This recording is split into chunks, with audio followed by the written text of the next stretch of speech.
नमस्कार, छत्तीसगढ़ का number 1 bulletin देख रहे हैं आप और मैं हूं आपके साथ अवंतिका श्रीवास्तव। शुरुआत करेंगे खबरों की और सबसे पहले जिक्र दुर्ग का, जहां अस्पताल परिसर में नर्स ने आत्महत्या कर ली है। गर्ल्स हॉस्टल में फांसी लगाकर आत्महत्या की है। श्री शंकराचार्य मेडिकल कॉलेज भिलाई की पूरी घटना। मृतक दामिनी हॉस्पिटल के आईसीयू में स्टाफ नर्स के तौर पर काम कर रही थी। आत्महत्या या हत्या की घटना से अस्पताल प्रबंधन सकते में है, क्योंकि अभी तक इस बात का खुलासा नहीं हो पाया कि किस वजह से इस तरह का कदम उठाया है। पुलिस इस मामले की जांच कर रही है। हत्या और आत्महत्या दोनों ही एंगल से पुलिस की जांच जारी। मामले की जांच में पुलिस लगातार जुटी हुई है। स्मृति नगर चौकी क्षेत्र का ये पूरा मामला है। तो दुर्ग से खबर है, अस्पताल परिसर में ही आत्महत्या किया जाना सामने आया है। नर्स ने आत्महत्या की है।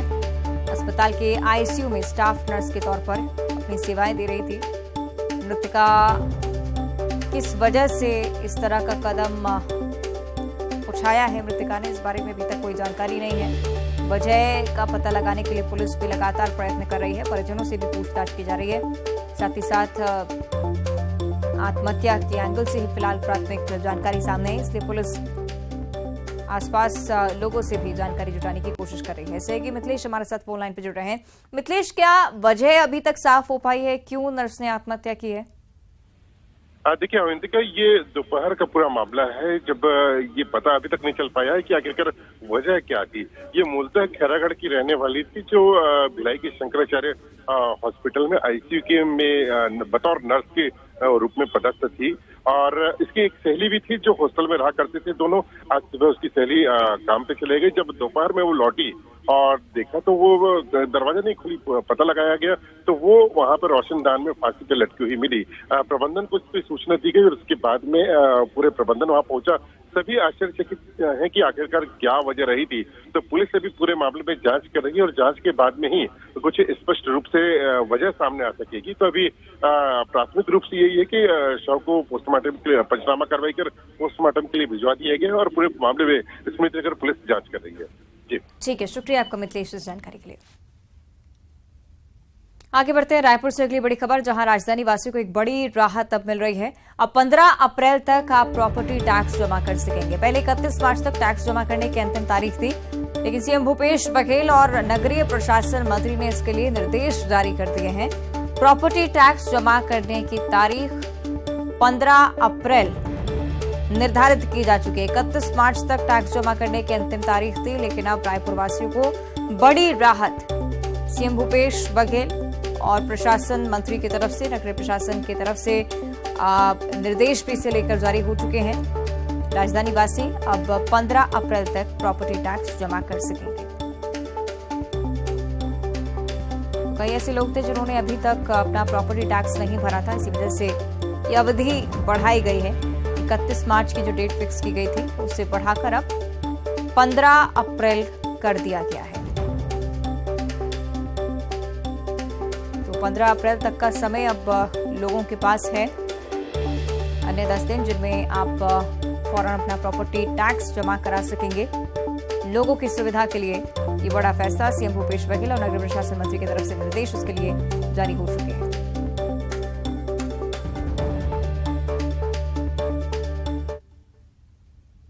और इस बीच रायपुर वासियों के लिए एक और बड़ी जानकारी है।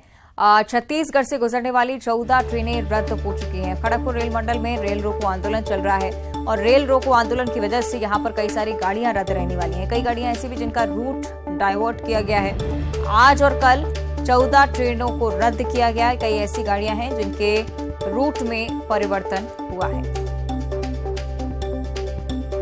रेल रोको आंदोलन की वजह से शेड्यूल में कहीं ना कहीं डिस्टर्बेंस देखने को मिल रही है। 14 करीब ऐसी गाड़ियां हैं जिन्हें रद्द करना पड़ा है।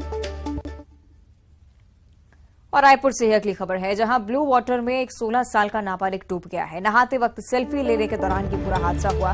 अपने 2 दोस्तों के साथ ब्लू वाटर गया था ये नाबालिग और वहां पर माना थाना इलाके की घटना है, इसलिए पुलिस भी फौरन पहुंची है। मृतक का नाम शरील उपाध्याय बताया जा रहा है। मृतक कुशालपुर का निवासी है और पुलिस फिलहाल इस घटना की जांच में जुटी है।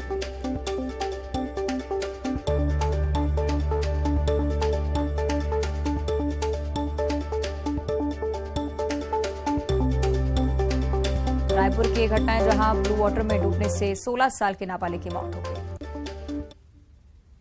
और इधर मुख्यमंत्री भूपेश बघेल ने गोधन न्याय योजना के हितग्राहियों को एक बड़ी सौगात आज दी है। सीएम ने 5 करोड़ 32 लाख की राशि हितग्राहियों के बैंक खातों में ऑनलाइन ट्रांसफर की है।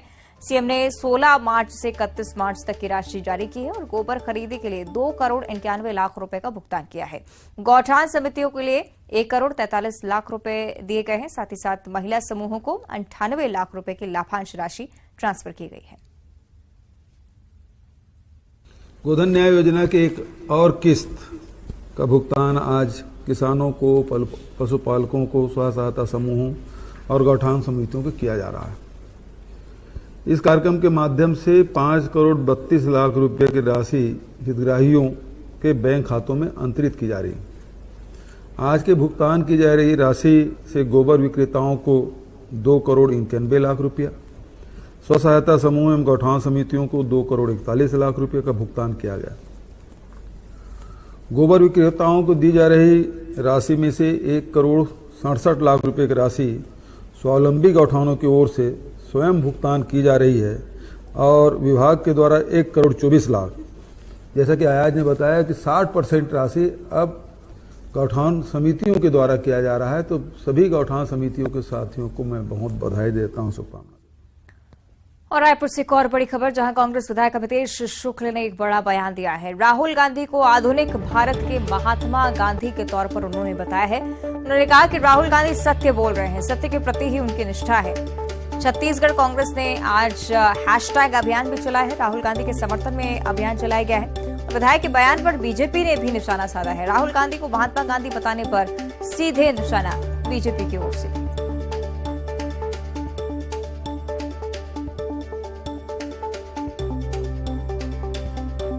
आज़ादी की लड़ाई से पहले मेरे परिवार के बहुत से लोग जो हैं जेलों में रहे। महात्मा गांधी जब यहाँ आए थे तो उनके नेतृत्व में, और नेहरू जी भी हमारे पूछते नहीं, उसमें नेहरू जी, पटेल, सरदार पटेल, महात्मा गांधी सब ठहरे। और जो हमने सुना है इस देश में, जब महात्मा गांधी ने लड़ाई लड़ी थी तो जिस तरीके से ये अंग्रेज हुकूमत जो दबाने का प्रयास कर रही थी और सफल नहीं हुई, उसी तरीके से आज आधुनिक भारत में हमारे राहुल जी जो हैं वो नए महात्मा गांधी के रूप में उभर रहे हैं, गांधी जी के रूप में, क्योंकि वो सत्य को बोल रहे हैं और सत्य ही जो है उनकी निष्ठा है, सत्य उनका प्रेम है, सत्य के प्रति उनके प्रति समर्पण है। कांग्रेस और कांग्रेस के नेता गांधी परिवार के प्रति जितना समर्पण भाव से कुछ भी बोलने को तैयार हैं, तो ये मुझे लगता है कि राजनीति में इस प्रकार महिमा मंडित करने का जो काम चल रहा है, राहुल गांधी किस मानसिक स्थिति में है लोग जानते हैं। राहुल गांधी को आधुनिक भारत का महात्मा गांधी कहना, राहुल गांधी को छत्तीसगढ़ कांग्रेस के द्वारा राष्ट्रपुत्र कहना, ये छत्तीसगढ़ कांग्रेस के मानसिक बौद्धिक दिवालियापन को दर्शाता है। ये राहुल गांधी बताएंगे कि उन्होंने चीन में जाकर के शी जिनपिंग के साथ, अपनी मां सोनिया गांधी के साथ वो कौन सा एमओयू किया था, वो कितना, कौन सा गुप्त बात है, जनता जानना चाहती है। और इधर विधानसभा चुनाव से पहले छत्तीसगढ़ में कांग्रेस पार्टी में बड़े बदलाव की अटकलें तेज होती जा रही हैं। कांग्रेस प्रदेश अध्यक्ष की कुर्सी पर एक नया चेहरा देखने को मिल सकता है। सूत्रों से मिली जानकारी के मुताबिक बस्तर सांसद दीपक बैच को प्रदेश कांग्रेस की जिम्मेदारी मिल सकती है। राहुल गांधी के सूरत से वापसी के बाद से छत्तीसगढ़ के कई बड़े नेता दिल्ली पहुंचे थे। कल दीपक बैच ने दिल्ली में सीएम भूपेश बघेल से मुलाकात की थी, जिसकी तस्वीर आपको दिखा रहे हैं। और आज उन्होंने प्रदेश प्रभारी कुमारी शैलजा से मुलाकात की। उन्होंने भी इशारों में कहा है कि वो प्रदेश कांग्रेस संगठन की कमान संभालने के लिए पूरी तरह से तैयार हैं, लेकिन इसका फैसला राष्ट्रीय अध्यक्ष, प्रदेश प्रभारी और मुख्यमंत्री को करना है। उन्होंने ये भी कहा कि सभी का मुख्य उद्देश्य प्रदेश में फिर से कांग्रेस की सरकार बनाना होगा।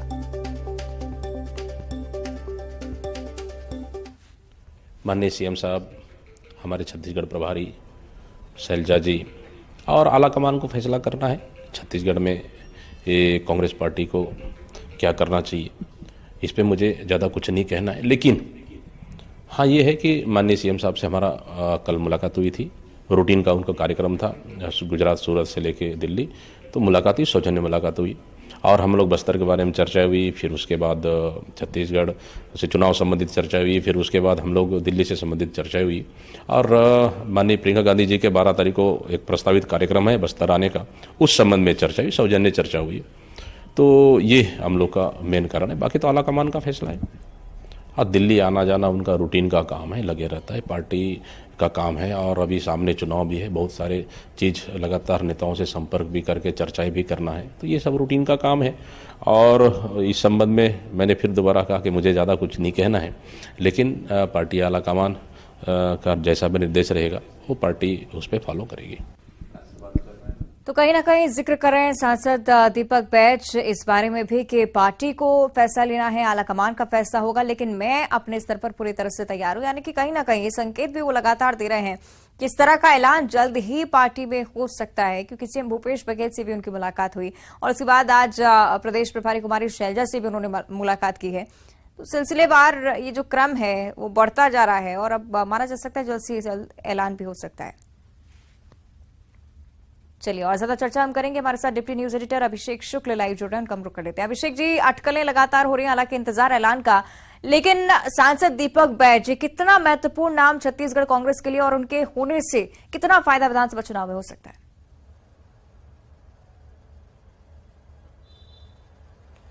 देखिए, दीपक बैज का नाम लगभग तय माना जा रहा है और औपचारिक ऐलान बाकी है, ऐसा माना जा रहा है कि क्योंकि जिस तरीके के संकेत मिल रहे हैं, जिस तरीके से मुलाकात है, बॉडी लैंग्वेज है, वो ही साफ कर रहे हैं कि दीपक बैज का नाम लगभग यहाँ पर फाइनल हो चुका है, सिर्फ औपचारिक मुहर बाकी है। दीपक बैज की जहाँ तक बात करें, अपने पूर्ववर्ती अगर वो मोहन मरकाम को रिप्लेस करते हैं तो दोनों ही बस्तर से हैं। मोहन मरकाम भी बस्तर से आते हैं और दीपक बैज भी बस्तर से हैं, विधायक भी रह चुके हैं, अब सांसद हैं, तो ये आदिवासी चेहरा भी है, युवा चेहरा भी है, तो ये कांग्रेस के लिहाज से बहुत सही रिप्लेसमेंट होगा।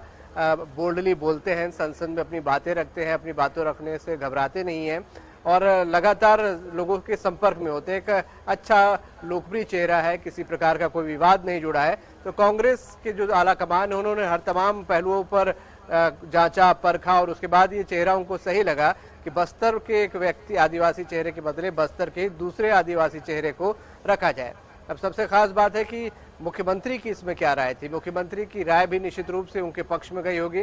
मुख्यमंत्री भी उनको पसंद करते हैं और क्योंकि वो सांसद हैं, लगातार संसद में जाते रहे, केंद्रीय नेतृत्व के भी टच में रहे, तो ऐसे में दीपक बैज एक बहुत मुफीद नाम था। दूसरी तरफ जो दूसरे नाम थे, खासतौर पे मंत्री अमरजीत भगत का आ रहा था, जो कि 2019 में भी उनका नाम चर्चा में आया था, लेकिन अब वो चूंकि मंत्री हैं और उनके नाम पर भी हालांकि मुख्यमंत्री ने जरूर उनका नाम भी वहां पर रखा होगा, लेकिन और भी कई लोगों को, कुछ लोगों को आपत्ति हो सकती थी, जैसा कि 2019 में भी सामने आई थी कि कुछ लोगों ने आपत्ति लगाई थी।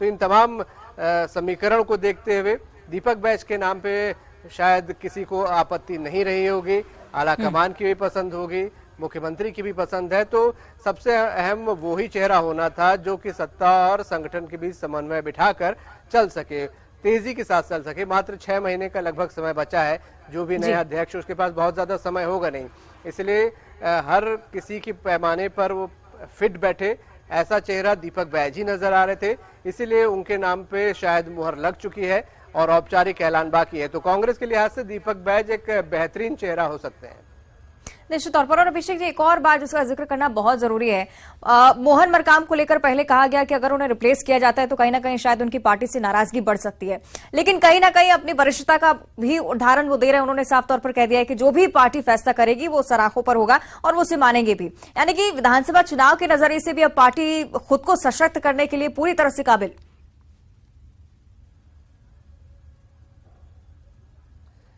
बिल्कुल, देखिए कांग्रेस इस वक्त छत्तीसगढ़ में बम्पर बहुमत के साथ है, प्रचंड बहुमत है, ऐसे में किसी की नाराजगी का बहुत विशेष फर्क पड़ना नहीं है। जहां तक मोहन मरकाम की बात है, उनका कार्यकाल भी ठीक ठाक रहा है, उनका कार्यकाल पिछले साल ही खत्म हो गया था, बदलना ही था, इसीलिए मोहन मरकाम के पास भी और कोई ज्यादा विकल्प बचा नहीं है ये कहने की कि हाँ ठीक है जो भी आला कमान कहेगा वो मानेंगे, क्योंकि कुछ समय पहले तक तो इस बदलाव को मीडिया की उपज बता रहे थे कि ये मीडिया की उपज है, ऐसी कोई जानकारी नहीं है। लेकिन जैसे जैसे समीकरण बदले, वहां पर दीपक बैज की मुलाकात लोगों से हुई, तो उस हिसाब से मोहन मरकाम के भी सुर बदले और उन्होंने कहा कि जैसा आलाकमान कहेगा वो ही बेहतर होगा। मैंने जो कार्यकाल दिया गया था मेहनत से काम किया। तो मोहन मरकाम के पास और कोई दूसरा विकल्प था भी नहीं इस बात को बोलने के। और जहां तक नाराजगी की बात है, देखिए चुनाव जैसे जैसे आएगा बहुत से नेता नाराज होते हैं पार्टियों के, उनको मना लिया जाता है। वैसे ही आलाकमान को भी लगा होगा कि समय उनका समाप्त हो गया और बाकी अगर दूसरे बड़े लीडर चाह रहे हैं प्रदेश के कि बदलाव हो प्रदेश अध्यक्ष के तौर पर, तो ये बदलाव करना चाहिए। तो स्वाभाविक सी बात है, जो जिसका कद जितना बड़ा होता है उसकी बात ज्यादा सुनी जाती है और इसीलिए ये बदलाव यहाँ पर हो रहा है और मोहन मरकाम के पास सिवाय इसके और कोई विकल्प भी नहीं है। निश्चित ही, बहुत शुक्रिया आपका अभिषेक जी चर्चा के लिए। आगे बढ़ते हैं, बात करेंगे बैंक कर्मचारी को थप्पड़ मारने कांग्रेस विधायक बृहस्पति सिंह की, जिनके बिगड़े बोल एक बार फिर से सामने आ चुके हैं। विधायक ने कहा है कि किसानों को जो भी परेशान करेगा उसके खिलाफ वे कायदे कानून से हटकर काम करेंगे, किसानों पर अत्याचार बर्दाश्त नहीं करेंगे। और विधायक बृहस्पति सिंह के खिलाफ बैंक के कर्मचारियों ने दूसरी तरफ मोर्चा खोल दिया है। बैंक कर्मचारी को थप्पड़ मारने वाले कांग्रेस विधायक के खिलाफ मामला दर्ज करने की मांग को लेकर बैंक कर्मचारियों ने सरगुजा आईजी को पत्र लिखा है। विधायक पर कार्रवाई नहीं होने तक बैंक में काम नहीं करने की चेतावनी भी दी गई है। आज और कल सरगुजा संभाग में सहकारी बैंक के कर्मचारी आंदोलन पर हैं और कर्मचारियों के आंदोलन पर जाने से सहकारी बैंकों में ताले लटके हुए हैं। उधर बीजेपी ने कांग्रेस विधायक पर भी निशाना साधा। हस्ताक्षर बनाकर बैंक मैनेजर आहरण कर रहा है, करोड़ों रुपए का मकान बिल्डिंग खड़ा करते जा रहा है। आप जाके देखेंगे तो सारे किसान लाइन पे खड़े हैं, गिड़गिड़ा रहे हैं, उनको धक्का मार के बाहर दादागिरी से कर रहे हैं। इसलिए मुझे गुस्सा आई, मैंने उनको एकाएक एक झापड़ करके दिया है। और अगर किसानों के साथ अत्याचार हुआ और इसी तरह से हुआ तो ये बर्दाश्त नहीं करेंगे। जो भी किसानों के साथ अत्याचार करेगा, मैं नियम कानून से हटके भी अगर करना पड़ेगा तो मुझे अफसोस नहीं है, उनके लिए करेंगे। क्योंकि हम किसान हैं और किसान का बेटा है, खुद किसान, हम खेती करते हैं, कैसे धान हम मेहनत से पैदा करते हैं और अन्नदाता के साथ अत्याचार होगा उसे कदापि बर्दाश्त नहीं। ये जो शाखा रामानुजगंज में घटना घटी हुई है वो निंदनीय है। माननीय विधायक महोदय का एक सम्माननीय पद है।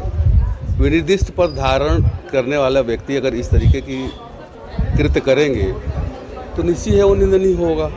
उनके ऊपर समाज के उत्थान की जवाबदारी है। ऐसे में अगर वो इस तरीके का कृत्य करते हैं तो बहुत ही निंदनीय है। बस वही जो विधायक महोदय द्वारा कृत्य किया गया है उसके विरोध में धरना प्रदर्शन है। आज और कल 2 दिन सामूहिक अवकाश रहेगा और उसके बाद 3 दिन छुट्टी है। उसके बाद से अनिश्चितकालीन। परेशान है भाई, पैसा लेने आए थे सहकारी बैंक बंद है तो परेशानी है। घर में शादी करना है, शादी का समय भी अब नहीं है और यहाँ बैंक बंद है। सोमवार को आए थे तो बोले कि बुधवार को आना, बुधवार को मिल जाएगा पैसा। मैं बैंक आया था और मेरा भाई बीमार से व्यस्त है, उसके चलते मैं बैंक आया। बैंक बंद है, मेरे को पैसा की जरूरत बहुत ज़रूरी है। सहकारी बैंक आया हूँ और जो है कि यहाँ आने के बाद देख रहा हूँ ताला बंद है। यहाँ बैंक पैसा लेना था और जो है कि बहुत परेशानी है। शादी ब्याह का सीजन आ गया और बहुत पैसा की बहुत सारी जरूरत रहता। सार्वजनिक रूप से थप्पड़ मारने का काम, इससे बड़ा दुर्भाग्य और क्या होगा जब एक विधायक, कांग्रेस के नेता जो सत्ता के नशे में चूर होकर इस प्रकार की घटनाएं कर रहे हैं। तो छत्तीसगढ़ में तो आज कुछ काम हो नहीं रहा है, केवल गुंडागर्दी हो रही है। और आइए देखते हैं 25 सेकंड में खबर। कोंडागांव में आकाशीय बिजली गिरने से 15 मवेशी की मौत। मवेशी की मौत से बदलापुर गांव में बसना मारा। बीजापुर में विधानसभा चुनाव से पहले बीजेपी को झटका। भाजपा के 31 कार्यकर्ताओं ने थामा कांग्रेस का हाथ। विधायक विक्रम शाह मंडावी की मौजूदगी मिली सदस्यता। दंतेवाड़ा में चाकूबाजी में युवक की मौत। जिला अस्पताल दंतेवाड़ा में साहिल नाम के युवक ने तोड़ा दम। घटना की जानकारी पर पहुंची पुलिस। रायगढ़ में जामताड़ा गिरोह के 4 ठग गिरफ्तार। बैंक कर्मचारी से लूटे थे 1.5 लाख रुपए। आरोपी के पास दर्जन भर मोबाइल और 60 से ज्यादा सिम कार्ड बरामद। कवर्धा में बिहान बैंक सखी संघ ने किया विरोध प्रदर्शन। 4 सूत्रीय मांगों को लेकर किया प्रदर्शन। बड़ी संख्या में शामिल हुई संघ की महिलाएं। होम थिएटर ब्लास्ट के पीड़ितों से मंत्री मोहम्मद अकबर ने की मुलाकात। मामले में कार्रवाई का दिया आश्वासन। परिजनों ने मंत्री से सरकारी नौकरी और आर्थिक मदद की मांग। सूरजपुर में नवजात बच्ची हत्या मामले में दादी गिरफ्तार। पोता ना होने से नाराज दादी ने कुएं में फेंका था बच्ची को। हथियारों के साथ रील बनाने वालों का पर रायपुर पुलिस सख्त। रायपुर पुलिस ने की 50 आईडी की पहचान। दोषी युवकों और टीनेजर्स के खिलाफ हो रही कार्रवाई। कांग्रेस विधायक अमितेश शुक्ला का बड़ा बयान, राहुल गांधी को बताया आधुनिक भारत के महात्मा गांधी, कहा सत्य के प्रति ही राहुल की निष्ठा। अमितेश शुक्ला के बयान का मंत्री कवासी लखमा ने किया समर्थन, कहा ऐसा अमितेश ही नहीं पूरा देश बोल रहा, बीजेपी के लोग नफरत फैलाने का कर रहेगा। मनेंद्रगढ़ में हत्या के आरोप में कांग्रेस ब्लॉक अध्यक्ष का बेटा गिरफ्तार, आरोपी शैलेंद्र सिंह और कृष्णा शर्मा गिरफ्तार, मौत से पहले युवक ने दिया था जान से मारने का बयान। बिलासपुर में लोगों ने किया कलेक्ट्रेट का घेराव, प्रशासन के खिलाफ की जमकर नारेबाजी, सरकारी जमीन के बंदरबाट का आरोप। और आपका पसंदीदा और लोकप्रिय चैनल न्यूज 18 मध्य प्रदेश छत्तीसगढ़ सभी डीटीएच प्लेटफॉर्म और लोकल केबल पर अवेलेबल है। स्क्रीन पर दिखाए जा रहे डीटीएच प्लेटफॉर्म और लोकल केबल के नंबर के जरिए न्यूज 18 मध्य प्रदेश छत्तीसगढ़ को आसानी से आप ट्यून कर देख सकते हैं और मध्य प्रदेश छत्तीसगढ़ की सभी बड़ी खबरों से अपडेट रह सकते हैं।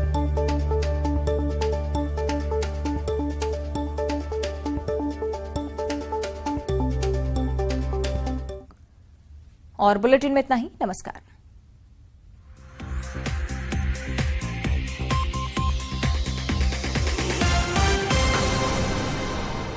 Headlines presented by